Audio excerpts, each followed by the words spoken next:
కరీంనగర్ జిల్లా తిమ్మాపూర్ మండలం కొత్తపల్లి సమీపంలో lower Maneru dam back water ప్రాంతంలో అధునాతన సాంకేతికతతో చేపడుతున్న పూడికతీత పనులను మంత్రులు పొన్నం ప్రభాకర్ వివేక్ వెంకట్ స్వామి పరిశీలించారు.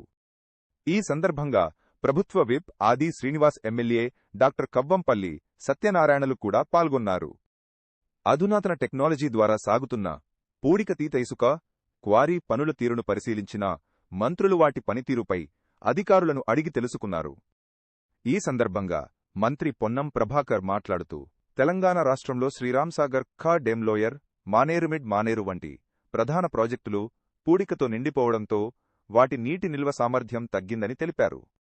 రైతులకు పూర్తిస్థాయి ప్రాజెక్టు సామర్థ్యానికి అనుగుణంగా నీటిని అందించాలనే లక్ష్యంతో ప్రభుత్వం పూడికతీత కార్యక్రమాన్ని చేపట్టిందని పేర్కొన్నారు.